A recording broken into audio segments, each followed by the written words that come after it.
oh, this is really cool. And somebody looking at it would not know what it is. But this is actually a railroad bell. And railroad bells, you think of these big things that would sit on top of a locomotive. But this was the first passenger railroad bell in the United States, possibly the first total railroad bell. And so railroad bells went through a life in evolving much like anything else. And they started as very, very small things. This was for the best friend of Charleston. And I believe it dates to 1833. And that engine had a very short life and blew up. And this is the only known artifact that we know of that is left from the best friend of Charleston.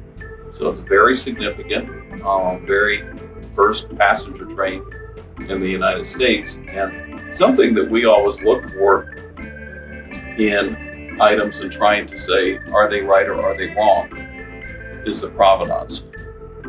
And so to find the provenance on something from a very early time, if you think about it, America was only about 50 to 60 years old at that point. And that to start with, this bell has been inscribed and presented to the Southwestern Railways, Southern and Southwestern Railways Club by R.E. Simpson, September 21st, 1933. And this was reliably of an inscription, something that was engraved from that period of time.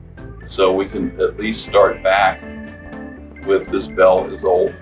It's very heavy and looks like something that should have been made, but the provenance is a clue to start with. You know, and the fact is, most of us think as a railroad bell is this big item that has a clapper inside to make it ring. Note, this does not have a clapper. It's a bell and it probably weighs about 10 pounds. So I'm only going to hold it here so long, but it would have a hammer, probably of metal, that would hit it off of a pull chain and the bell would ring. So this is about 10 pounds. It is bronze and it looks like it's gold. And maybe that's what helped it preserve a little bit, because it was allegedly taken by one of Sherman's troops as a prize, thinking it was gold. But lo and behold, it's only bronze. So the metal value is not a whole lot of money, but the historical value is. So it's one of these things that helped its longevity in going on through these times of appearing and disappearing in its life, where the fact that somebody thought it was gold and precious metal and saved it from some fate, and it reappeared again as it has all through its life.